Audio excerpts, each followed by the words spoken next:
Friends, पता है क्या, सब लोगों के अंदर एक ना बहुत ज़्यादा डर रहता है इंग्लिश को लेकर के कि यार इंग्लिश नहीं आती है, अगर इंग्लिश नहीं आएगा, हम पढ़ने में तो बहुत अच्छे हैं, सब कुछ है। इंग्लिश के लिए ना दिमाग में एक फ़ियर बैठा रहता है। हो इंग्लिश बहुत बड़ी, हम लोग बाकी सब चीज़ों के लिए नहीं डरते हैं, इंग्लिश के लिए बहुत ज़्यादा डरते हैं। पता है क्या इसके पीछे का रीज़न क्या है?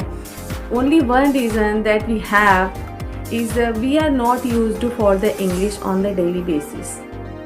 We are not using it. That's why we have lot of fear of the English.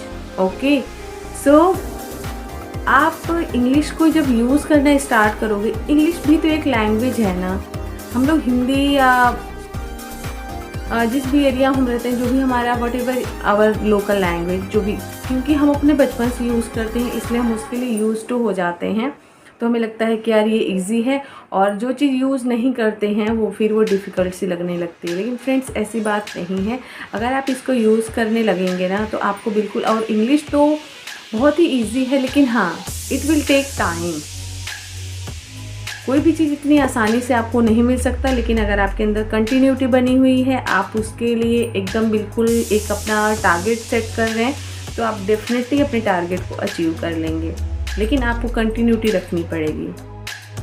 तो बात करते हैं इंग्लिश की, कि अगर आप फैशन डिज़ाइनिंग करते हैं और एक डिज़ाइनर बनना है तो आपको इंग्लिश कितनी आनी चाहिए, ये पहले हमें पता होना चाहिए कि कितनी हमें इंग्लिश आनी चाहिए, so that we can make the balance for with our job. अगर मैं अपनी बात करूँ तो फ्रेंड्स, मुझे इंग्लिश बिल्कुल नहीं आती थी। Still I am not a very good speaker, but हाँ, जितना मुझे ज़रूरत है, जितना मैं काम करती हूँ, आई नो।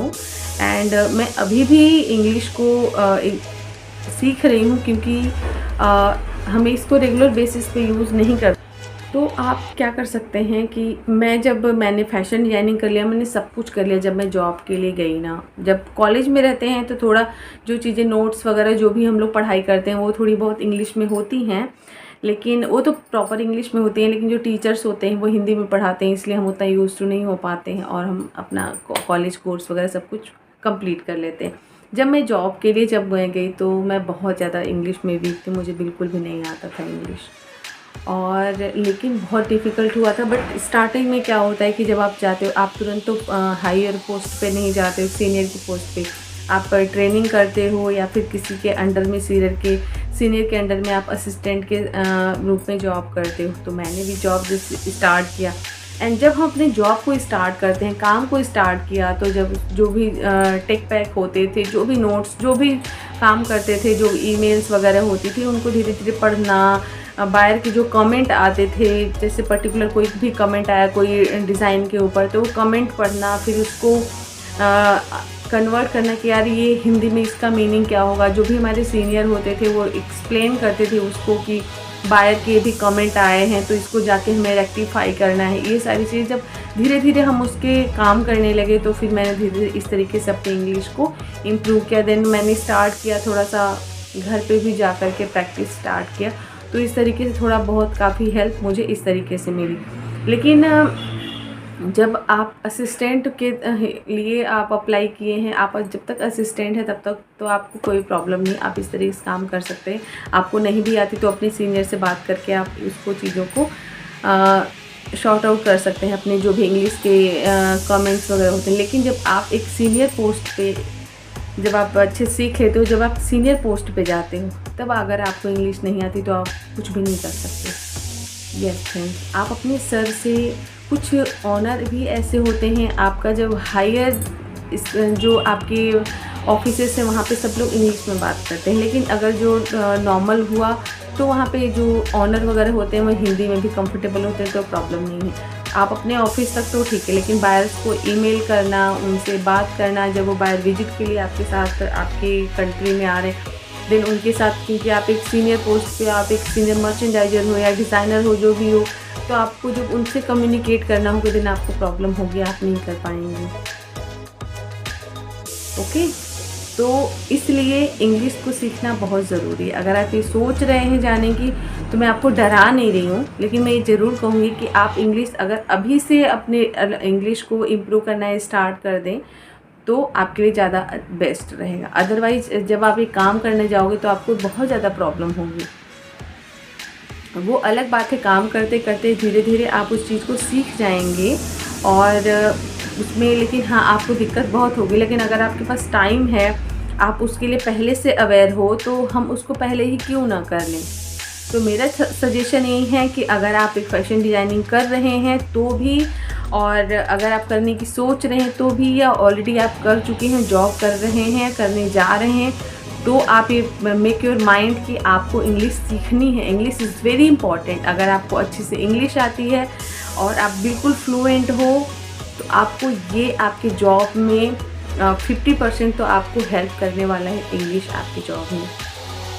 ओके, क्योंकि you have to deal with the international customer. आपको किसी लोकल डोमेस्टिक को भी, आजकल तो ऐसा हो गया है कि जो हाई फैशन होता है, जो फैशन डिज़ाइनिंग होते हैं, उसमें तो आपके जो डोमेस्टिक होते हैं वो भी काफ़ी एजुकेटेड होते हैं, वो भी लोग ज़्यादातर यूज़ टू होते हैं इंग्लिश में कन्वर्सेशन करने की।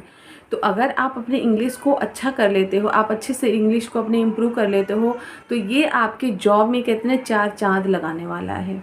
सिर्फ आप, एक होता है ना टूटी फूटी इंग्लिश, काम चलाओ इंग्लिश, तो ठीक है भाई, काम निकल जाएगा। लेकिन अगर आप एक अच्छी इस इंग्लिश स्पीकिंग अगर आपको आती है, आप एक बहुत अच्छे फ्लुएंट स्पीकर हो, सो ये बहुत ही अच्छा है, बहुत ही बेस्ट है। और इस लाइन में जो हमारे इंडस्ट्रियल, गारमेंट इंडस्ट्रियल एरिया में आपको इस चीज़ का बहुत बेनिफिट मिलने वाला है फ्रेंड।